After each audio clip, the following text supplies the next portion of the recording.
Good evening. I'm very pleased to introduce Professor Chris Budd OBE. He's the Professor of Applied Maths at the University of Bath, and he's going to talk to us about deep learning. Professor Budd is a mathematician who's known especially for his contribution to nonlinear differential equations and their application in industry. And in fact, we found that fan in the house, there we go. we found we have many connections going right back to university.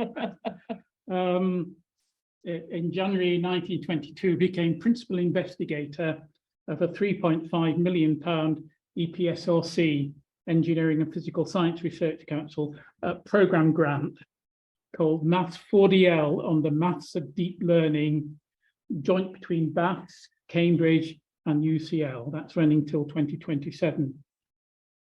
He was also appointed to the chair of maths at the Royal Institution of Great Britain in 2000, and he's very eager to popularise mathematics and works with schools on various projects, in addition to writing a book called Mathematics Galore, which was reviewed by the Mathematical Gazette and considered worthy of a place on the top shelf of any maths department due to its ability to infuse, educate, inspire and challenge. He also describes himself as either a man that climbs mountains or a mountain man that does maths, often accompanied by his dogs. And I must especially give a little plug to his book, Climate Chaos and COVID, just published. So run out and buy it. So I'll hand over to you. Thanks very much indeed. Well, it's a real pleasure to come here. A very warm introduction. So we found we were at the same college in Cambridge, you know, back in the 1970s. So there we go. This is actually the third time I've been here. The last time I came was to talk to the society about data. Then there was a time before, a somewhat alcoholic evening, where I was asked to dinner speaker at some conference here. So this is my third visit, and rumour has it I might be coming back in Christmas as well. So it's a real pleasure to be here and to tell you a bit about deep learning and data science, and to touch on the broader and bigger subject of artificial intelligence, which of course has been incredibly much in the news recently. So I'm going to kick off with who's here in the audience, myself, the team from Bath and our dog went to the Cirencester Science Festival to do a show about deep learning, and this was our poster designed by Helena, who's our program manager, and we asked the following three questions, which we can kind of ponder throughout this talk. Firstly, if you were ill, would you trust a diagnosis made by a machine rather than a doctor? Had supper just now with a doctor, so here's an interesting question. Secondly, would you trust a weather forecast made by a machine which didn't use the law of physics? I'll talk quite a bit about that. And tomorrow I'm flying off to America. Would I trust a computer to design an aeroplane without using the laws of physics? So these are sort of questions that we can ponder, and all are basically possible either now or in the very near future. When I say the very near future, I mean the next 5 years. So things are moving very, very fast in this area, and we're trying to run very fast just to stay where we are. So this is what I'm going to talk about. But the idea of using computers and artificial intelligence is actually a very old one. So when I was a teenager, I was deeply influenced, and a lot of my reading, by the great Isaac Asimov. So here's Isaac Asimov, and well, a cartoon of him. And he wrote a whole ton of books, science fiction books about robots. And he had a vision of robots. He had a very benevolent vision, because all his robots were nice and were designed to be nice. And so these books were written, I suppose, back in the 1950s. But we're now, some 70 years later, getting to a point where we're beginning to see some of Asimov's vision actually becoming reality, of a world where we're interacting with effective, almost sentient beings. On the right is Asimo, which is an actual robot named after him. So this idea isn't a new one. In fact, it's very much not a new one. The word robot itself comes from a Czechoslovakic term, a robota or forced labor, and was popularized in a play called RUR back in the 1920s, or Rossum's Universal Robot. So that's where the name comes from, the idea of machines with intelligence doing many of the jobs and tasks that we would associate with a human being. So this is kind of what I want to talk about today. How close are we to this kind of sort of dystopian reality that was being thought about so many years ago?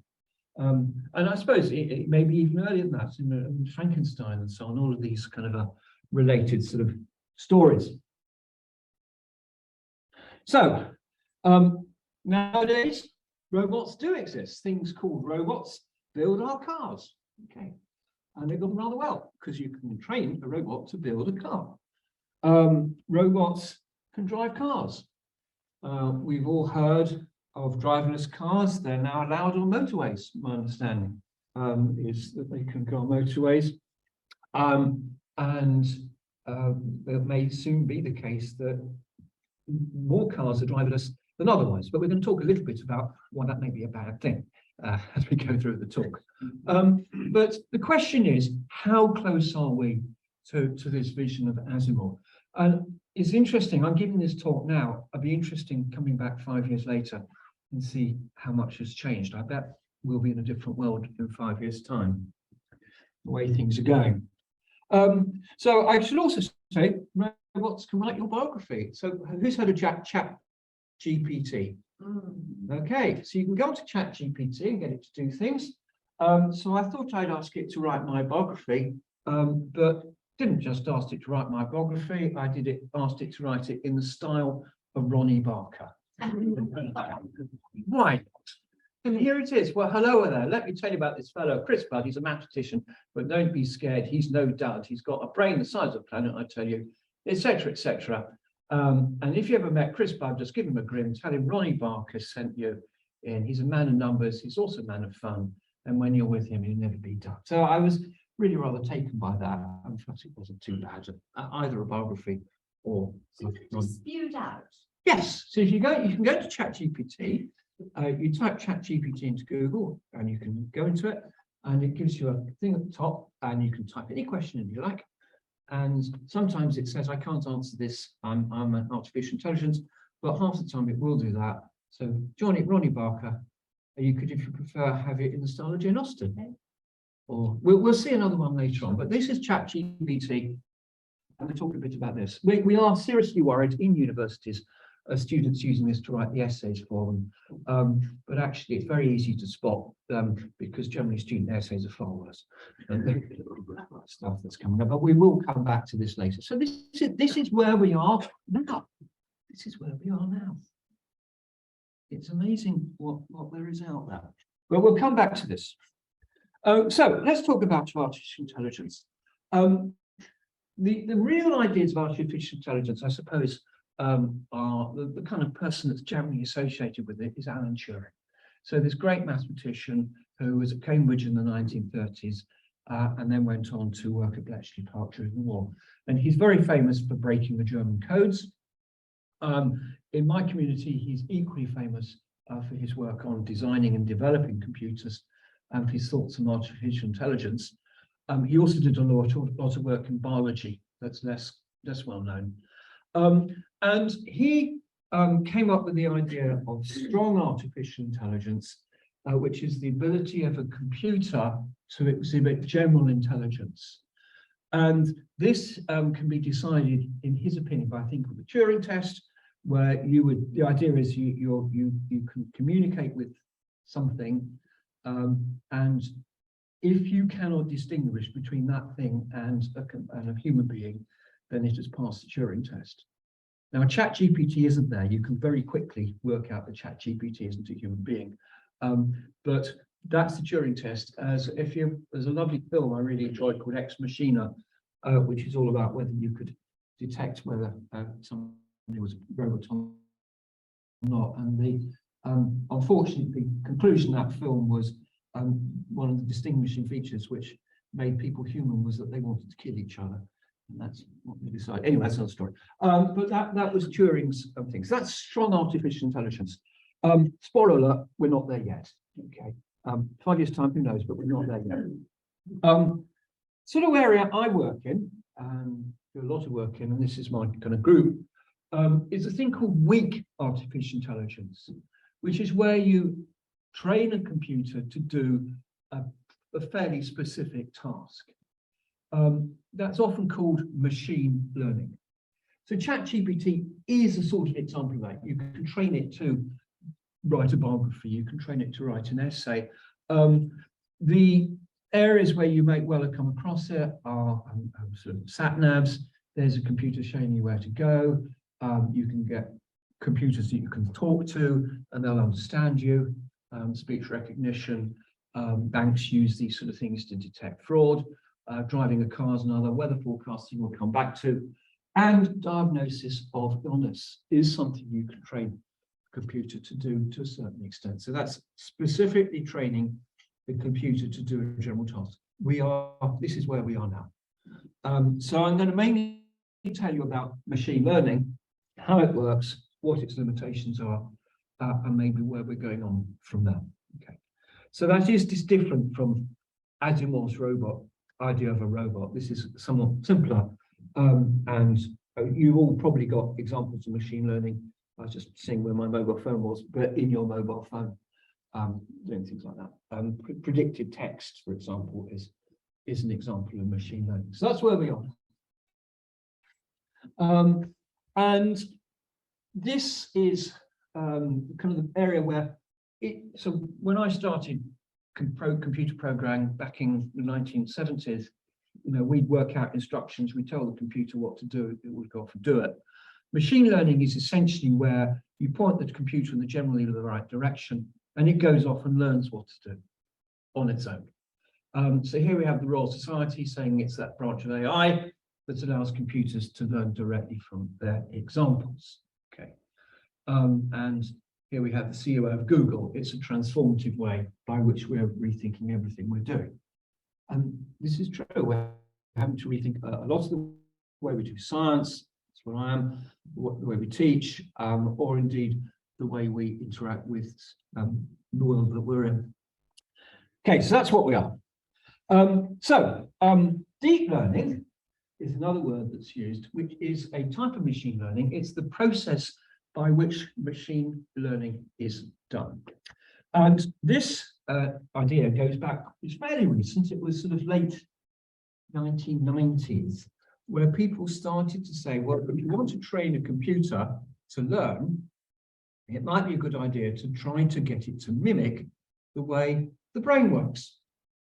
And they came up with the idea of a thing called a neural net. And this is a rather fancy picture of a neural net. And basically, neural net works by having input, and then you have things going through it, which are like neurons, and each neuron processes the input and feeds the output of that processing to the next layer of neurons, which process it to the next layer, and so on. And eventually, it spits out an answer here. So an example could be the input could be a sentence in English, and the output could be a sentence in Spanish. And what happens is that you train the neurons within this, what we call architecture, to do the job that you want it to do. So you give it lots and lots of input, you then train it to give you the right output, and that's how the machine learns. So I'm going to take you through this process to see how it actually works, taking you from the input to the output with what are called hidden layers in the middle. And that's called a neural network, or an artificial neural network, or if you like me, you just call it an NN, a neural network. So that's what we are trying to do. It's not that fancy, actually. The processing on a computer to go through this is quite straightforward. The hard thing is training it. So we'll talk a bit about how that works. So that kind of sets the scene for how these things work. Okay, so here's sort of questions that we always ask is how much can a machine learn to do a task? We call that its expressivity. Could we train a machine to predict all the different types of weather, for example, in a weather forecast? Secondly, how reliable is this? As I said, we put in words, say in English, they spit out words. Will that always work? And particularly if you give it new words that it hasn't seen before. And something I'm really interested in, which would appeal, I'm sure, very much to the physicists or other scientists in the audience, is can we learn something just from data, or can we help the computer along by telling it a bit about the physics as well? Okay, so sort of these are sort of questions I ask myself. How much help does a machine need if it's actually going to learn something? Okay, so that's sort of sets the scene. And I want to tell you about some of the things that we can use these for. So this is what you're seeing up here is a piece of work that's been done in my own group, where we were training machine learning architectures to detect hip fracture. So that is someone's hip. The boxes are part of the computational process. And we found that we could train the machine to detect hip fracture with 95% reliability, and doctors were giving us 70% reliability on the same pictures. So that got into Nature. We were very pleased with ourselves, although a lot of ethics committees went between that and that paper. So 95% reliability for detecting hip fracture, and we did that by showing the computer lots and lots and lots and lots and lots of images, carefully anonymized, of people with different fractures, which have been labeled by doctors. It learned that out and became more reliable. So that's one thing you can do. Another thing computers can do is recognize one image from another. So this is something we were showing you. Can you tell the dog from the muffin?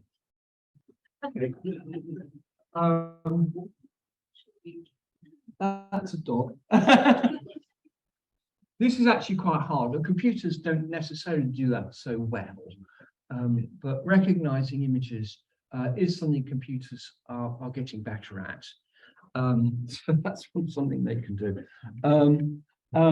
And a big example, this is sort of where almost where the subject started, was can we train a computer to play the sort of games that humans like to play? So back in the early days of computers, in the early 40s, when computers had really only just started getting going after the war, Turing, we've heard about, and Shannon, a great pioneer of digital stuff in America, started asking themselves the question of whether you could train a computer to learn how to play chess. And they said, although no practical importance, the question is of theoretical interest. Just hope this problem will act as a wedge in attacking other problems of greater significance. How right they were. Okay.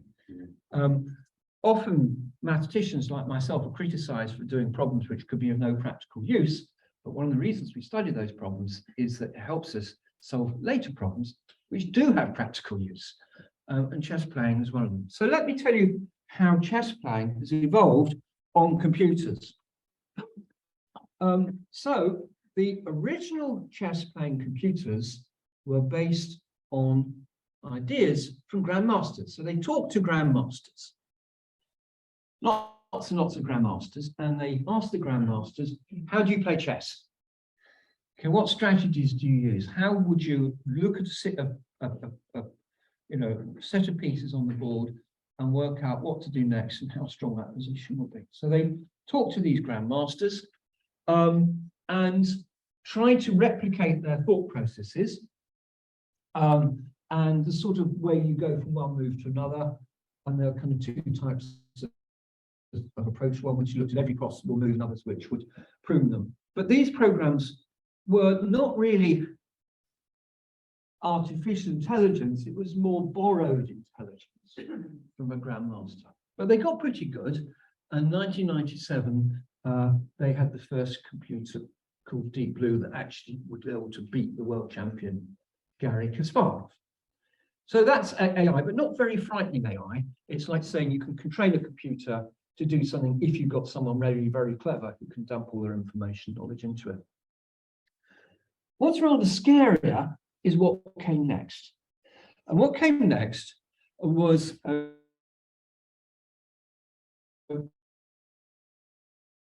computers. It was sort of 2017, something like that, 2018. What they did with AlphaZero is they didn't have a grandmaster. They simply gave it the rule book of chess. That's all they did. Here's the rule book. Now play against yourself. And it played against itself, and sometimes it would win, in which case it would say I played well, or sometimes it would lose against itself, in which case the strategy for winning would not work. And so it simply, by the process of playing against itself, started to develop strategies which would work well and which wouldn't work well. And this is called reinforcement learning. Reinforcement learning is where you have a reward for doing well. In other words, you win, which doesn't involve any human being. No grandmaster was harmed in the process of doing this. So this was AlphaZero, and this was Google DeepMind, just by King's Cross in London, got the computer to play against itself and came up with using this as a neural net architecture that I've described to you. And it came up with a architecture whereby if you gave it a position, it would work out what to do next. It would simply learn that process. And what's scary is that it beat the hell out of the other methods. So this is in the zero, green, Stockfish, which is the best traditional chess playing program. And basically, if you allow AlphaZero a reasonable amount of time per move, so about 10 seconds per move, it could get to an ELO, that's the chess rating of 400, which was way better than the traditional method and way better than any grandmaster. So in other words, a deep learning neural net architecture trained against itself just with the rule book, learning by reinforcement could be a grandmaster. And I can't remember quite how long it took them to program that, but not very long, just a few weeks. So that's very worrying. It means the chess cheating has taken on a whole new level. And you may have seen recently there was a big controversy about whether some Norwegian grandmaster was cheating his way through the system. One of my best friends, Ken Reagan in America, is a great mathematician, great expert on chess cheating, to try to decipher whether someone is cheating using a machine like this or playing more naturally. So that's really quite a whole thing. So that's what can be achieved. So that's 2017. That was 5-6 years ago. Things have come a lot more since. Computers can now also play Go. AlphaGo, which is the same sort of idea, will now be the best grandmasters in Go.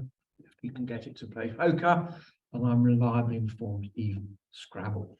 Okay. There are some games that they can't play. I think like Mornington Crescent defeats them. But anyway, that's where what we now think of fairly straightforward ideas. Obviously, with a lot of bells and whistles and gigantic machines can be nowadays. Okay, so chess is fine. That's nice and kind of nice, but more scary examples. Let's suppose you're a company having to process 1,000 CVs for an employee, which sort of thing Bath University has to do. Well, let's make it easy for ourselves. Let's show the computer all the CVs that we've had in many years. We'll tell them which ones we hired and which ones we didn't. See if you can unoff that. And off you go. And this is being used. This is being used, not necessarily legally, but it's being used. I caught my university doing something like this because it was rejecting people whose names were swear words. So it was scanning CVs for swear words and rejecting them. But people that come from certain parts of the world, their surnames actually looked a bit rude, and it was rejecting them. I was absolutely livid with them for doing that. So would you like to be recruited like that? Okay, but if a company's got 2,000 CVs to process, something they might want to do. Okay, where does this all come from? Well, as I say, the idea behind being able to do this all came back from the development of the computers. On the left is my great hero, von Neumann. Turing invented the theoretical computer, von Neumann invented the actual computer. And that's kind of what the technology that allows us to do this. So I want to kind of walk you through now an example, which is it's easier to get your head around in terms of how computers are trained. And that is the recognition of digits. So again, this is something that you're actually probably got in your pocket, something you can do this. If you've got a mobile phone, you can show it text and it will kind of be able to read what's going on. And the way you do that is by employing these sort of techniques. So a digit recognizer works as follows. Let's suppose you want to learn digits. You give the neural net lots and lots of digits. And you say some are threes, some are fours, some fives, and so on. And you label them. So it would have a 3. It knows it's a 3. So it tries to adjust all the parameters inside each system so that if you give it something which is one of your training set, it tries to adjust the parameters so that always comes out with the label 3. And that's called the learning algorithm. That can take some time to get right. But once you've done that, you have a piece of software which will then recognize any digit you like. So this is the basic idea. You have squiggly lines. You have with digits 10 possible digits that it could be, 0 up to 9, and you give it the reward. You've got it right if that works. Okay, so that's the kind of basic idea behind training a computer to do image recognition. And the breakthrough in doing this came with, let's say, the invention of neural net. Oh, actually, it's earlier. It wasn't the late 90s. It was late 1990s when people started using it properly, but the original way was earlier. And the idea is you give it inputs, which may be your images with various properties. You then combine your inputs and you have some sort of output, and a single layer in your neural net would have this sort of property. Mathematically, that's what it looks like. There won't be too much heavy-duty maths, but this is the views are the things that you're going to learn, you're going to kind of work out in order to be able to recognize the digits. Okay, so this is considered to be kind of how the brain works. So those are the things that we're going to learn, and the number C and H is a funny function, which allows you to kind of take your input to the output. So as I say, you use that by identifying these weights so that when you train it on the digits 0 to 9, when you apply it to new data, it can actually tell you what's what. So mathematically, that's not too hard a problem. It's a problem of finding the right numbers so that when you go from one level to the next, you can get the right answer. And this is what we call supervised learning. Supervised learning is when you tell it what the answer is and you reward it if it gets the answer right. And this is what we used for the hip fracture detection. We got the doctors to tell us what the answer was, and then got the computer to agree with the doctors on the training set. And then we tried it on new things, and we found it was better than the doctors on that. The chess playing is reinforcement learning, where it plays against itself and works it all out. So that's the kind of basic idea.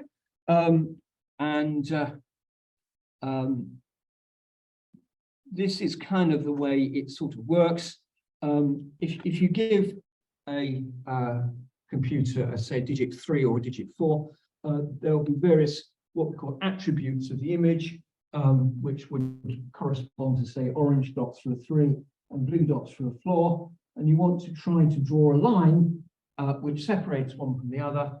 And then if your attributes on one side of the line, you know, it's a 3, and if it's the other side of the line, you know, it's a 4. And the challenge comes in working out where that line is, and that's how those numbers are set up. Okay, so that's the example of our digits.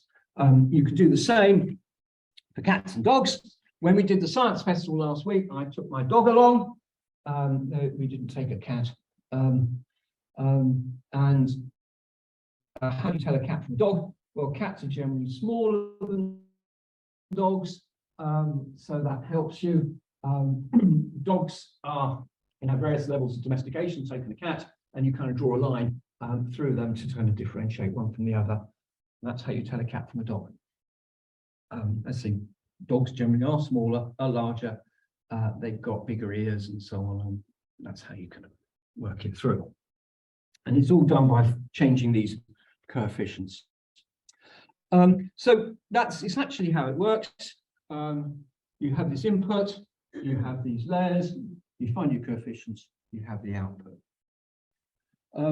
And again, this is how it looks like in somewhat fancier notation.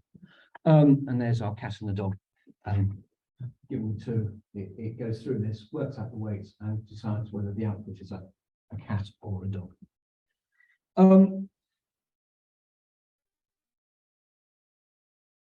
Just to when you do a kind of artificial intelligence calculation, there are these two methods of doing it. The supervised method, where you give it lots of images, some which are dogs, some which are cats. You adjust your weights so that you will reliably, if you put in a cat, give you a cat output. And that's called supervised learning, again, what we did for the hips. And the other is reinforcement learning, where the computer kind of plays with itself, but you have some way of telling it whether it's done the job right or done the job wrong. So in chess, you win or you lose. I spend a lot of my time solving differential equations. You tell it whether it's solved it or not. And you then use mathematical techniques which have been developed over the years to find these weights. And that's how it works. So yes, there we are. AlphaZero played against itself 700,000 times and optimized its weights in order to win using a Monte Carlo tree search algorithm, if you're interested in that sort of thing. So next slide, a little bit more technical. For those who want to know this, and I'll get on to other stuff in a minute. The way you train anything is you have a thing called a loss function, which tells you how close you are to your answer, how close a cat is to a cat. What's called backpropagation, which tells you how the answer depends on the W's, the weights. You have an optimization process to minimize the loss. And then you have a validation process to make sure you got it right. So you try it on other data and not. And that is the process behind deep learning, which is the maths, the structure behind machine learning, which is how artificial intelligence works. And the nice thing about this is it's very, very general. You can have learning languages doing this. You can have it driving cars doing this. You can have it forecasting the weather. This general process. The tricky bit, the bit where we all get stuck, is this bit here. That's where people like me, let us say, become a little bit more useful than we might otherwise be, because that's kind of where the mathematicians get involved. But that's it. That's the process. It looks simple. It's not that difficult if you've got really big computers, which is where we now are. The hard thing is really knowing kind of what to do with it next. Right. I'll skip through a bit. So let's look at some applications of this. So one of the key applications that is being used for is things like computer vision. So if you give it an image, working out what's in the image and how to detect different bits in the image. So I'm afraid the Home Office uses this for surveillance, and rather worryingly, they're trying to train computers to detect villains from non-villains. Not so sure about that. So that's one big application. Another one which your mobile phone might well have is face recognition. So if you take a picture, it will say that's Fred Blocks. So it does that by looking at lots of pictures of Fred Blocks and training itself on those. So face is actually not difficult to recognize. We're very, very well designed to recognize faces, and computers can do that. And that uses typically a special type of neural network called a convolutional neural network. You can use it for investment planning, retirement planning. Companies use this. They feed in lots of kind of ideas for how people do things, see what their answers are, and works it all out. So I warn you, your insurance company are probably using something like this somewhere. As I say, hip fracture. And this is a subject I'm particularly interested in because I work very much with the Met Office. It is whether we can train computers to forecast the weather. You're saying to me, oh, but I thought they use computers to forecast the weather.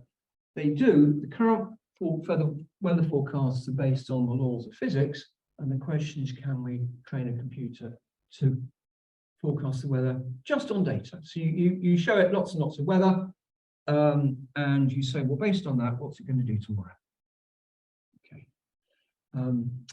So yeah, that's quite like that one. That's reasonably close to the truth. So this is kind of an area of my research. These are some of the things that we've done. I worked very closely with the Met Office last few years, and we're getting quite good at using computers based on data to forecast clouds. It's really hard to forecast clouds using physics because clouds are very, very complicated. But if you show them lots and lots of clouds, then computers are quite good at recognizing what a cloud is. This is now being used by the Met Office. Downscaling means trying to get more accuracy into local weather forecasts. So if rather than knowing the forecast for the kind of general southwest, it can tell you more accurately what it will do in Cirencester. And that's becoming something machines are very good at. Parameterizations, which is where you tell the weather forecast physics, which is happening at a small scale level, is very good at. So this is proving successful. We're not sure though whether we can replace the big physics, the actual understanding of the way air moves by computers just yet. But if anyone wants to look,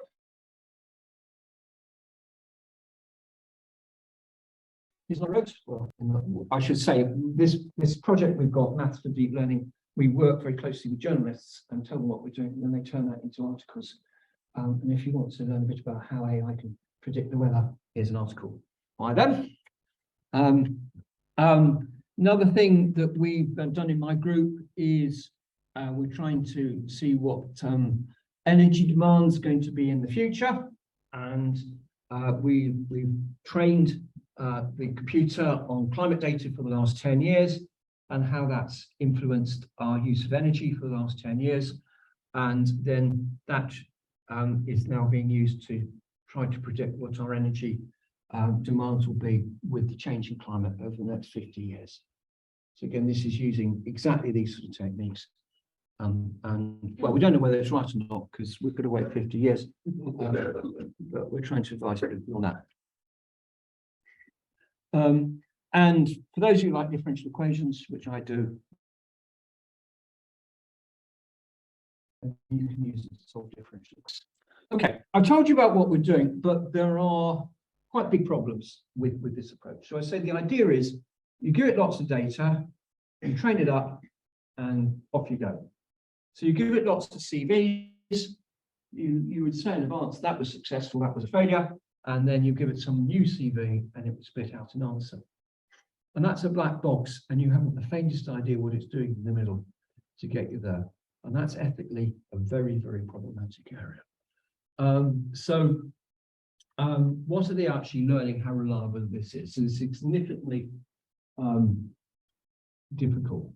There are other ethical things, like say with ChatGPT, should we give up setting our students' coursework, given that they could go into ChatGPT and say, write me an essay about Henry V, and off it'll do.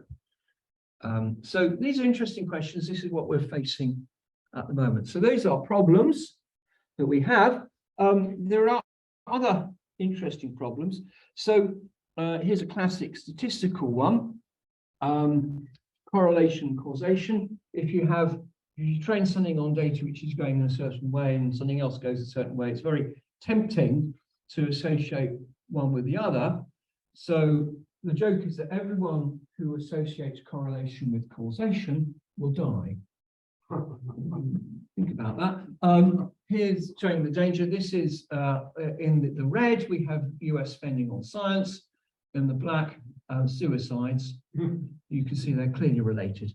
So you might infer from this that one causes the other. So the reason is these two graphs got the same way, is that US spending on science is correlated with the wealth of the country. Suicides, unfortunately, are correlated with the wealth of the country. So they're both reacting to the same thing. So we have to be very careful about this when we're training computers. Here's another one, going back to clouds. You can see anything you want in the cloud. Okay. So who we got here? Yes. And basically, if you have a complicated enough thing, you can see anything you like. I mean, if you play back records backwards, they're full of messages, you know. So you have to be, again, quite careful about that. And shock horror, computers make mistakes. This came from a government report into driving cars, and it found that a machine learning algorithm which had been trained on road signs said that that was a 45-mile-an-hour speed sign. So that's a bit worrying, and that was my colleague James Davenport spotted that one. And similarly, they can make mistakes the other way. Here's an example of a image which was identified on the left as a panda with nearly 60% confidence. A small amount of random noise was added to it to give you the image on the right, which is hardly any different, which was identified by the same computer as a gibbon with 99%. And what was happening was that somewhere deep in the algorithm, the computer was responding to the noise and making its classification. So we're not sure what's going on there. These are called adversarial attacks. So that's another reason. And another thing is that computers don't think like humans. We actually don't think in a logical way half the time. So I want you to look at that picture there. Which would you say was the darker square, A or B? Which square is darker, A or B? A, yeah. Actually, they're exactly the same. We have been conditioned to think, because we're so used to black, white, that B is lighter. But if you actually look at the two squares, they are exactly the same. It's an optical illusion. Because we're human beings, we can process that, but a computer would measure the intensity. They really are. They are actually the same intensity. Your brain refuses to let you do it. Refuses to let you do it. So we're using extra intelligence. Again, I can't claim no credit for that picture. And can you tell a dog from a moth?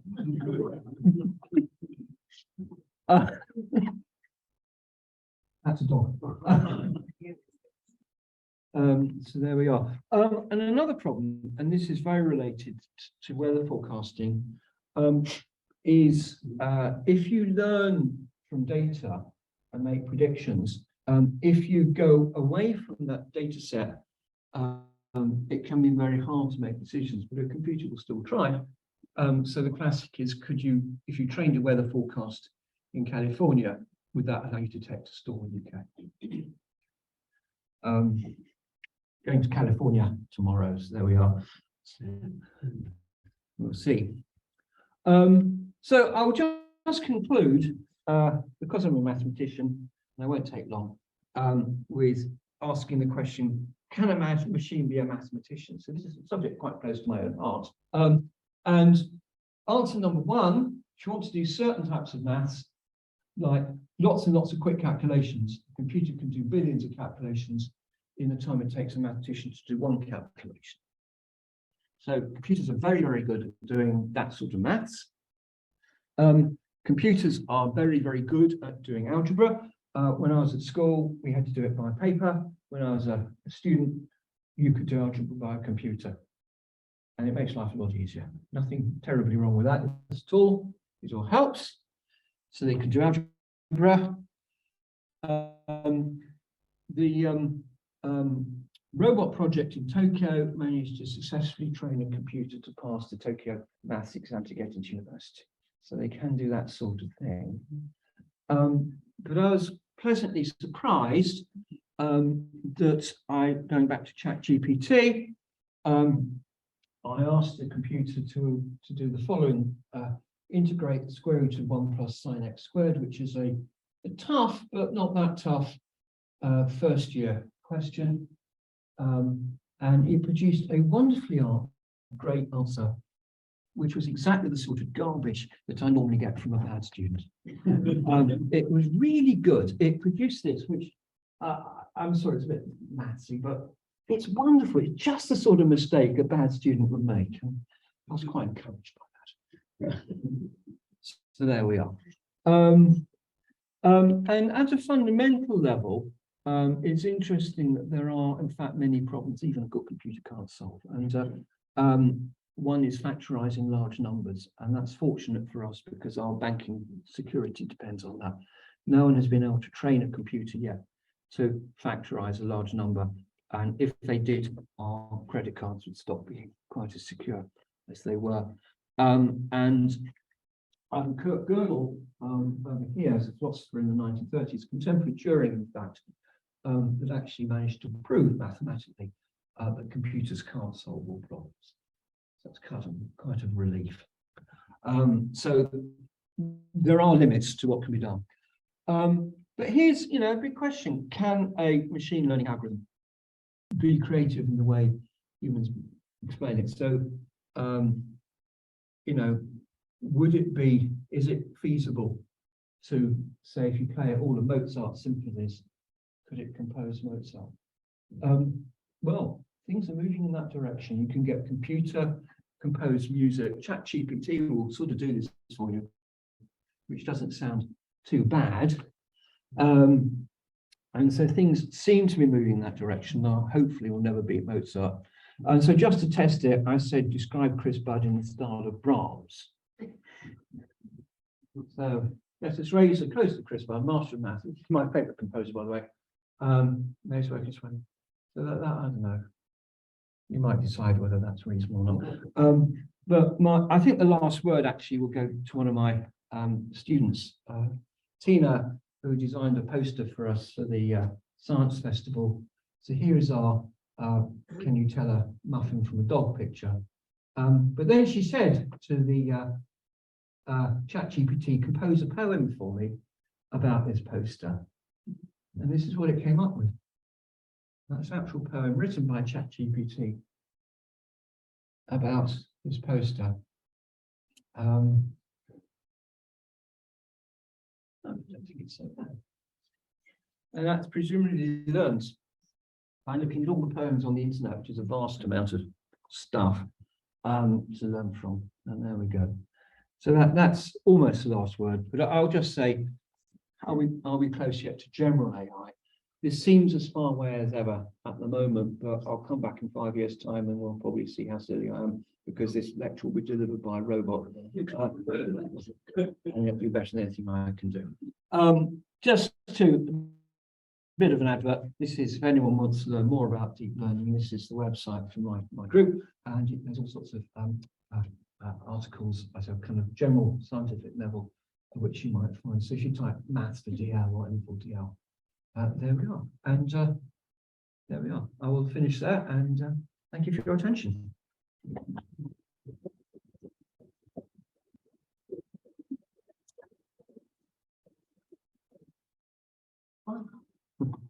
Yes, sir. I work in the automotive world. Yeah. Where it's important when something goes wrong that you can say why it went wrong. Yeah. And a machine driving a car, for example, that can't say why it mistook something, Yeah. doesn't allow you to improve it next time. Yeah. I agree. Are we approaching that? Is there a way of doing that? Well, so self-driving algorithms are tested very carefully to try and work out why they're making these decisions. But as I say, until it can tell road signs reliably, I wouldn't trust it to do anything else. Is there such a thing as a 45-mile-an-hour speed limit? I've seen 30s, I've seen 60s. That was in America. That was in America. Good point. Yeah. But I mean, psychologists will tell you that if you make a snap decision and then give a reason for it, you probably made up the reason and that wasn't the deep cause of that. So probably where we'll end up is it will tell you the reason it made a decision, but it will be an entirely made up reason. Yeah, it's because it's the combination of all these weights in its neural net. Yeah. It's not a good answer. But that's what humans do. It's the human why they did something. But I'll give an example, a physicist's answer like this. So the original model of the solar system was the Ptolemaic one with lots of epicycles. And that's very like a machine learning thing where you've got a system with lots of parameters. And that was trained up on those parameters and gave a very good answer, but was entirely the wrong physics. So this is the issue that, What about quantum computing? Comment on that. I'll comment on that. Well, I can't say very much. So quantum computing is a way of doing computing where you represent states within the computer by quantum states. And in theory, it also gives us much faster computing and much bigger memory. Quantum computing, we haven't got close to a properly functioning quantum computer yet. I think of quantum computing as computing of the future, but what we're seeing here is the computing of the present. So the interesting breakthrough came in all of this with the development of very fast computer chips. And those computer chips, called GPUs, or graphical processing units, were originally designed to play video games on. So that's what drove that. And so this technology is standard, rock solid computer technology. Someone working with computers back in the 1960s would recognize this as straightforward computer technology. It's just more of it and it's faster. Quantum computing, yes, will revolutionize in everything, but at the moment, I think the best you can do with a quantum computer is factorize 21. I think that's where we are. I mean, but watch this space. We may have quantum computers again in 10 years' time.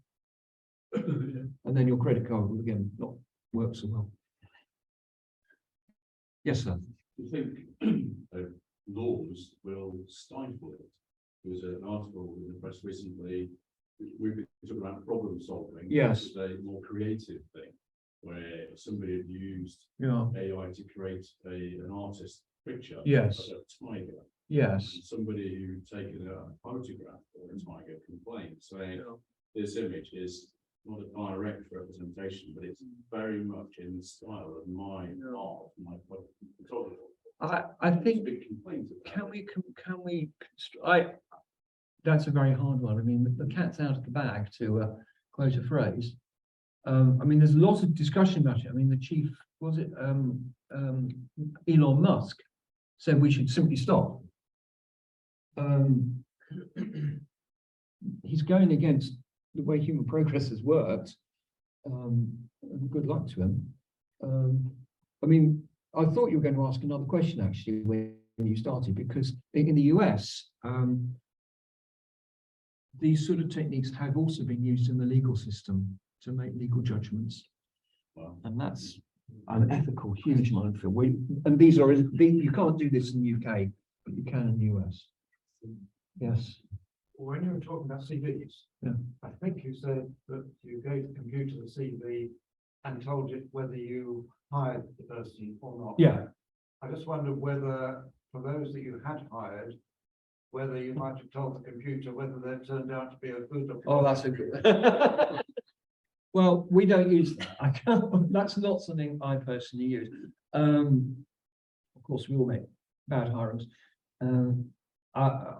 I don't know. I mean, it's not something I think is ethically right, so I won't go near it.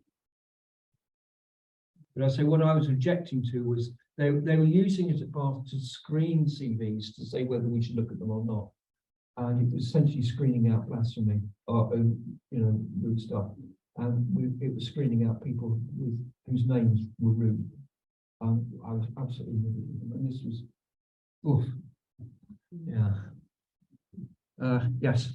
It concerns me that computer reputation can be, computers can get a very bad reputation. Yeah. For instance, a self-drive car can be driving along and it can have a crash. One test car Yeah. out of hundreds will have a crash, so that the car is condemned as Yeah. being useless and unacceptable. Whereas you can have 2,000 cars driven by humans crash, and that's not noticed. So what we're really looking at is having something run by a computer more reliable than having one run by a person. Is a calculation more reliable with a computer than run by a person? Isn't this a test? That is a good test, yeah. But in the UK, there's something called the tolerability of risk, and people have different tolerabilities for different circumstances, which are often unrelated to the actual numerical value of the risk, and that's the way people want it. Yeah. I mean, if you buy a lottery ticket, Yeah. you're much more likely to die by the end of the week than you are to win. It's disappointing. If you look at the insurance companies earlier, and I happened to read my insurance certificate the other day, and I was looking for something, and you started about computers improving of humans. Yeah.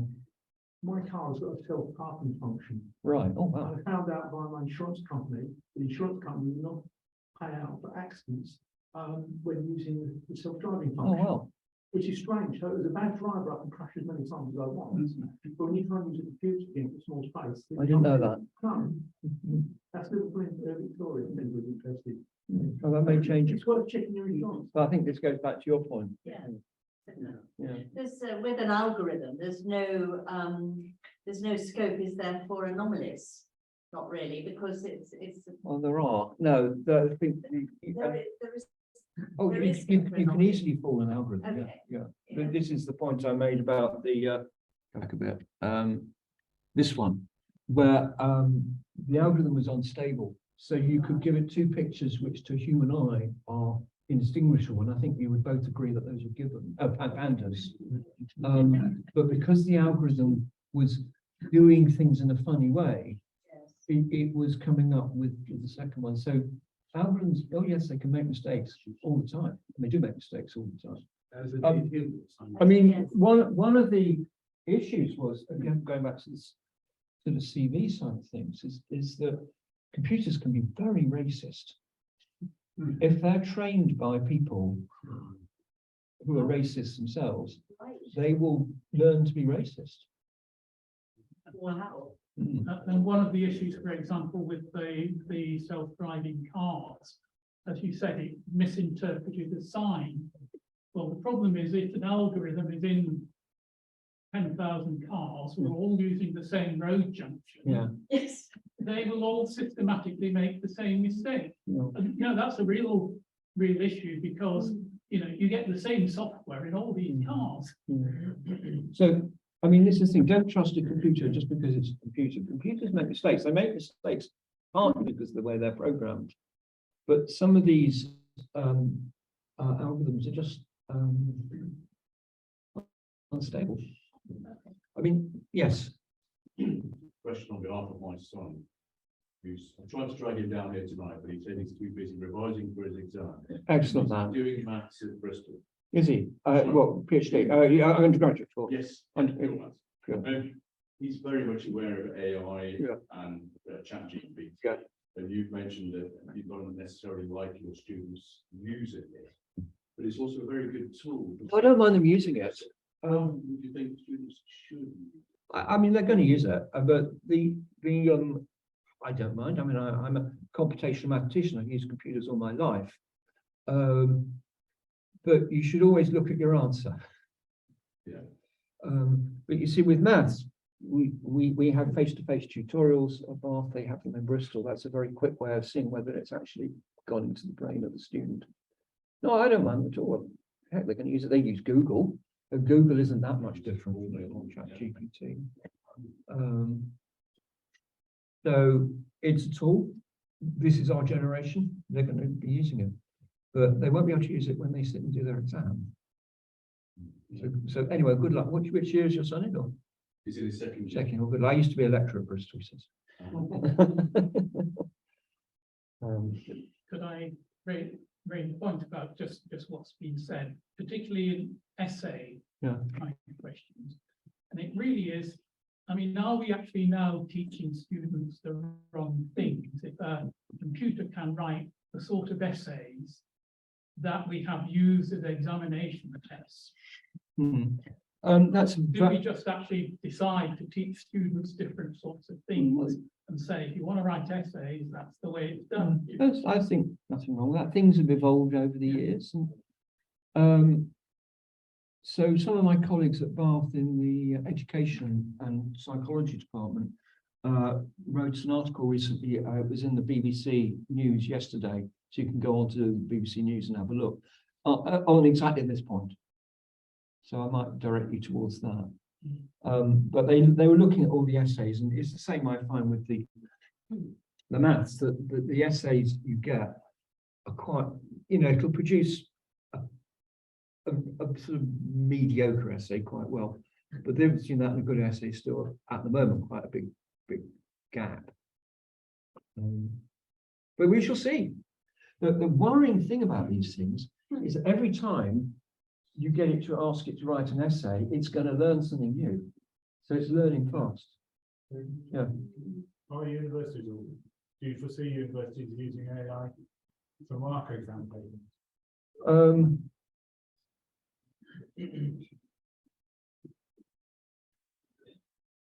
Some of our papers are automatically marked already. That's the multiple choice. No, you can get a computer. You can do more than that. But AI is doing. Yeah. But that's at a fairly low level. Let's say. Yeah. At the moment, the human judgment is still better. But we do like the idea though of getting ChatGPT to produce the answer, and then ChatGPT mocking it, and then we can go for a coffee. I just wanted to say that my first job in 1958 was a computer operator on the largest computer in the world, an IBM.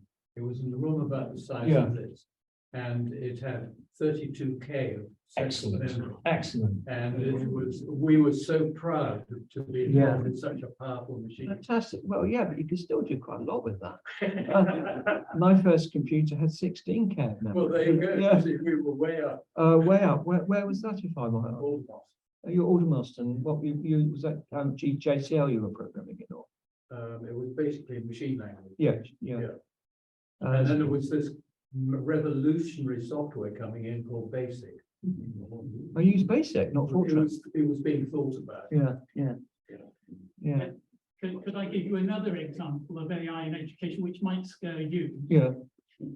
I'm doing this project with Stanford University. I'm doing some tutorial. That's in Python, isn't it? Yeah. And about 3 or 4 days after doing this tutorial with a dozen students, I get an AI report on my tutorial and the way I have interacted with the students. Yeah. You know, looking at whether I was talking too much at the time, what sort of strategies I use to interact Well, that's with the quite, students. but thoughts I get from students. The computer is making, because there are 700 people like me, you know, Yeah. the people running this project can't. Well, yeah, solve but it. I mean, one of my students said Professor Budd is too small to be a lecturer. So that's better than that. Well, I couldn't reach You the, know, this online monitoring will likely become more and more common. And fast, Yeah. very fast. yes, I'm struggling to understand why the computer can't factorize. Because it seems to me that surely it's just a question of it's got enough brain power in the computer. It just does it systematically by trial and error. the problem is that if you do it systematically by trial and error, for a big number, it will take longer than the known universe's existence to do the factorization. Factor is just plain hard. Plain hard. It's just too many calculations to do. I mean, I'm not talking about factorizing small numbers. I'm talking about factorizing numbers with thousands of digits in them. Two numbers. Yeah. It just takes so long to do it. Even with the sort of brain power. Yeah. computers we've Yeah. got. And that's why your credit card is secure. Because your credit card relies on algorithms based on factorizing numbers. And at the moment, a quantum computer can do it, but a normal computer can't. We haven't got there yet. We haven't got it. Yeah, it's just simply the brute force method is too slow. And we don't know any other method much better than the brute force method. That's why the Americans restricted depth of encryption you're allowed to use. Yeah. So they can still brute force Yes. secret messages.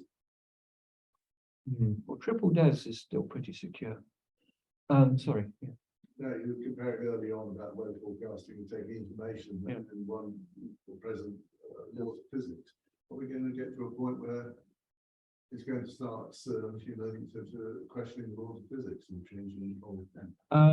Well, that is a question of how much of the laws of physics they can learn. So yeah, the thing about the laws of physics is that you can use them to make predictions away from your data set. So you look at the data, you infer the laws of physics, and you can then predict away from that. And that's the huge power of that approach, which machine learning cannot do. So a lovely example goes back to Newton. Newton had his laws of physics for the solar system, and they used those laws to predict the existence of the planet Neptune. You couldn't do that from machine learning. So that's where we think, I mean, I work a lot in climate change, and we're trying to understand whether climate change will be, whether we get to things like called tipping points, you get rapid change. You cannot learn that from data, but you can get it from the laws of physics. Yes. My son's been using ChatGPT a bit. Yeah. And he was getting it to write programs, which it could do quite Well, well. yes, it will do, right. Those tasks. Yes. But when you tried to get it to do something which had never been done before, it just produced random guesses Yeah. because it had no guidance from the internet on Yeah, what to do. Well, it's really challenging because I'm just an algorithm or something. Yeah. Well, sometimes it says that, yeah. It used a whole lot of code that just didn't really do anything. I mean, again, undergraduates, well, a classic undergraduate approach, I'm sure your son doesn't use this, is if they're asked a question, they don't know the answer, they just write down everything they know about the subject and hope the answer's in there somewhere. Believe me, I know that one. That's pretty good. Actually, it's much easier than to use ChatGPT. There's even a task in Python that the towers of Hanoi, Yeah, where you have to move the distance Yeah. across, you have to animate it in Python. And there was one video we stuck on, he used ChatGPT, and it gave an answer. It actually gave him some lines of code, because he presented Yeah. his code into it, and he got some modified code back. It didn't work, but the gist of it was correct. Yeah. So that the solution was right, but the way it fitted in the code was wrong, but it did give it yeah, I would, the clues he needed to solve the problem. I have no real problem with this. So I've grown up with computers. I mean, not quite as long as you have, because I mean, I programmed my first computer in 1970. And that was in Fortran, Okay, that was the next. with punch cards. Punch card. Yeah, and I sort of grown up with them, and I no problem with that. I was the first generation to use calculators at school. So, you know. Do you think there are any areas where our reliance on these machines and their intelligence has gone too far already? Well, the one I just explained, the use of machines to do legal judgments in America, I think it's very questionable. Very It's also questionable. lethal uses of wars and drones that can attack.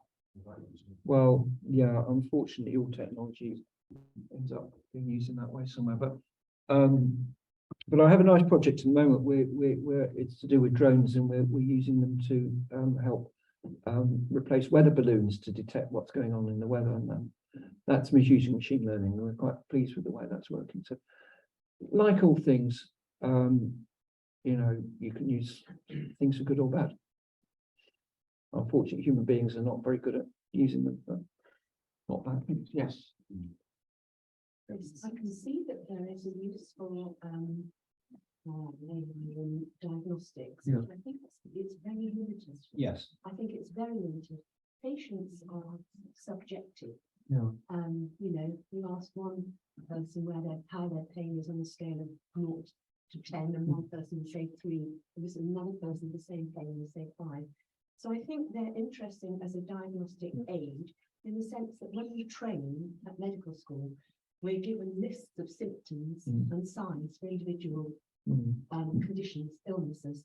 And I have no doubt that the computer is better able to retain the complete list of symptoms, if you like, which many medics will forget 1 or 2 along the way. So they probably are more accurate, but they don't have the ability to elicit signs. And what we do, you know, once you've established your the patient's symptoms, then you actually examine them to see what clinical signs they have.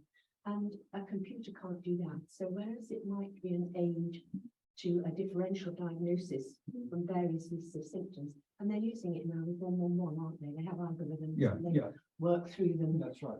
But at the end of the day, you've still got to apply hands-on. I'm to not, some degree. no, well, Yeah. I'm saying So we it's should. an aid it's an rather aid. than a, yeah. You're I not mean- going to be completely diagnosed by the computer, because it won't have the ability to do that in full. So the hip fracture stuff that we were doing, the reason we were doing this was the context where a doctor wouldn't be immediately available and you had to act very fast. And that's easy because you've got a SIT X-ray. Yeah. And anytime you've either got a fracture or you've not. So it's quite simple. Whereas I think with illness, with patient symptoms, it's much more complex, and it depends very much on the patient. And, you know, we used to know our patients, which was often quite useful. So let's go back to my. I'll go back to my first slide and we can decide where we are. Hang on. So I'll leave those questions up there for you to ponder.